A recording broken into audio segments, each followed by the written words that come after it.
Hello friends, நம்ம எல்லாருக்குமே கல்பனா சாவ்லா அப்படின்ற ஒரு பேரை கேட்டா நிறைய பேருக்கு ஞாபகம் வர ஒரு விஷயம் என்னன்னா, விண்வெளிக்கு முதல்ல போயிட்டு வந்த ஒரு பெண் வீராங்கனை அப்படின்றதுதான் நம்ம எல்லாருக்குமே தெரியும். ஆனா அவங்களோட இறப்புலயே பல மர்மங்கள் கலந்துருக்கு அப்படின்னு சொல்றாங்க. இன்னைக்கு நம்ம இந்த வீடியோல டீட்டெயில்டா பார்க்க போறோம். ஏன்னா இதுல பாத்தீங்கன்னா நாசாவோட சதியும் இருக்கு அப்படின்ற மாதிரி நிறைய பேர் சொல்லிட்டு இருக்காங்க. இன்னும் ஒரு சில பேர் அந்த விண்வெளியில தான் கோளாறு அப்படின்ற மாதிரி சொல்லிட்டு இருக்காங்க. ஆனா உண்மையிலேயே நடந்த விஷயங்கள் என்ன அப்படின்றத பத்தி தான் இன்னைக்கு நம்ம இந்த வீடியோல பார்க்க போறோம்.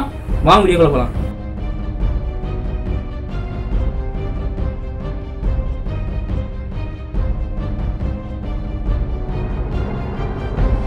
கல்பனா சாவ்லா அப்படின்றவங்க எங்க பிறக்கிறாங்க அப்படின்னா 1962 ஹரியானால இருக்கிற ஒரு சின்ன ஒரு கிராமத்துல தான் பிறக்கிறாங்க. இப்படி பிறக்கிற நம்ம கல்பனா சாவ்லா ஒரு நார்மலான ஒரு பஞ்சாபி ஃபேமிலியில தான் அவங்க வளர்றாங்க.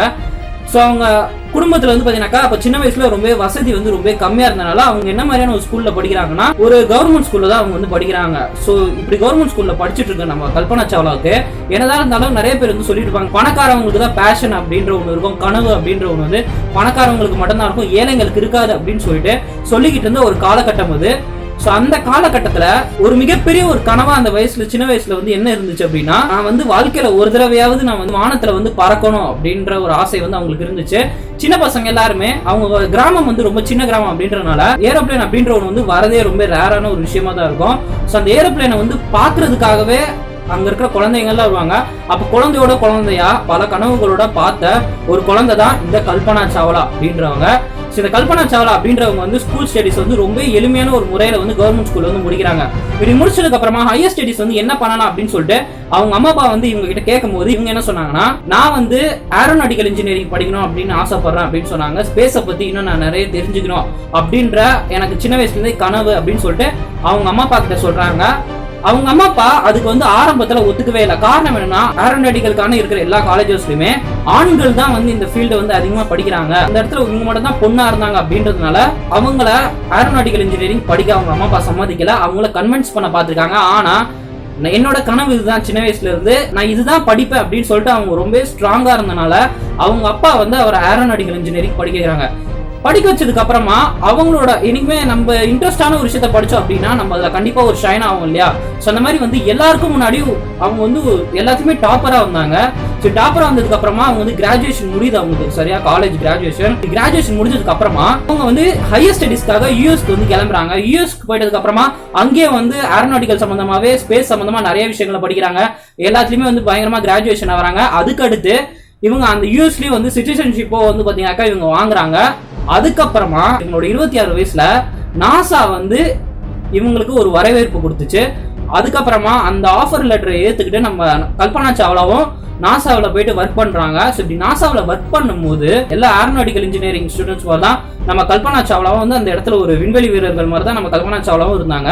1996 சரியா ஒரு மிகப்பெரிய ஒரு மிஷின் ஸ்பேஸுக்கு அனுப்புற ஒரு திட்டம் நாசா ரொம்ப இன்ட்ரெஸ்டடா இருந்தாங்க. அதுக்கான நிறைய விஷயங்கள்லாம் பல வருஷங்களாவே அவங்க பண்ணிட்டு இருந்தாங்க. இந்த மிஷின்ல இவங்க போறதுக்காக ஒரு 6 பேரை இவங்க செலக்ட் பண்றாங்க. அந்த 6ல ஒருத்தவங்க தான் நம்ம கல்பனா சாவ்லா. சோ இந்த மிஷினோட மெயினான ஒரு ரீசனே என்ன அப்படின்னா, உலகத்தை 252 தடவை சுத்தி வர்றதுதான் இந்த மிஷினே சொல்றாங்க.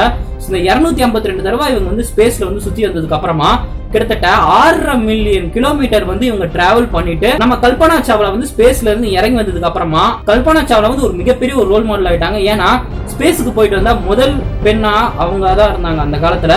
அதுக்கப்புறமா நம்ம கல்பனா சாவ்லா வந்ததுக்கு அப்புறமா இவங்களுக்கு ஒரு மிகப்பெரிய ஒரு செலிபிரிட்டிக்கான ஒரு மரியாதை எல்லாமே கிடைக்குது. 2003 சரியா இவங்க வேற ஒரு சேட்டலைட் ஸ்பேஸ்க்கு லான்ச் பண்றாங்க. அந்த சேட்டலைட்ல 7 பேரை செலக்ட் பண்றாங்க. 3000 பேர் கிட்ட இருக்காங்க. அதுல 7 பேரை செலக்ட் பண்றாங்க. அதுல 2வது தடவையா கல்பனா சாவ்லாவையும் செலக்ட் பண்ணாங்க. அப்புறம் நம்ம கல்பனா சாவ்லா அந்த மிஷின்ல அவங்க கிளம்புறாங்க. அவங்க போன அந்த சேட்டலைட் ஒரு சின்ன ஒரு கோளாறு ஏற்பட்டுச்சு.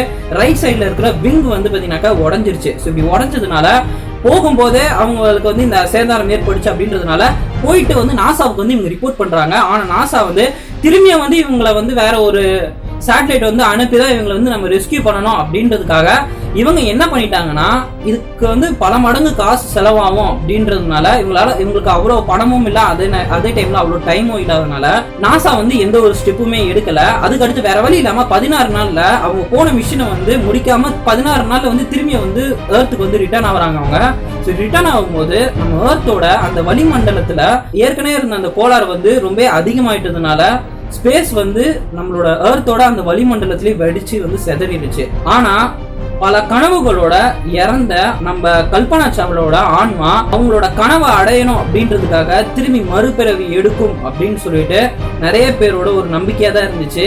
அதே மாதிரி ஒரு மறுபிறவியும் கல்பனா சாவ்லா எடுத்திருக்காங்க. அதை பத்தின எல்லா டீட்டெயில்டான ஒரு வீடியோவும் நான் அடுத்த வீடியோல உங்ககிட்ட நான் சொல்ல போறேன்.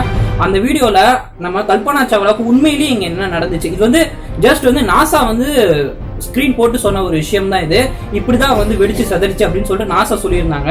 ஆனா உண்மையிலேயே அங்க என்ன நடந்துச்சு அப்படின்றது கல்பனா சாவ்லாவே மறுஜென்மத்துல சொல்லியிருக்காங்க அப்படின்றதுதான் நம்ம ரொம்ப இதுல ஆச்சரியப்பட வேண்டிய ஒரு விஷயம். இது அதை பத்தி நம்ம அடுத்த வீடியோல பார்ப்போம். ஸோ இந்த வீடியோ வந்து உங்களுக்கு பிடிச்சிருச்சு அப்படின்னா லைக் பண்ணுங்க, ஷேர் பண்ணுங்க, சப்ஸ்கிரைப் பண்ணுங்க. இதே மாதிரி நான் வேற ஒரு புது வீடியோல கல்பனா சாவ்லாவோட இறப்புல நடந்த ஒரு மர்மம் என்ன அப்படின்ற ஒரு சொல்யூஷனோட நான் அடுத்த வீடியோல உங்களை மீட் பண்றேன்.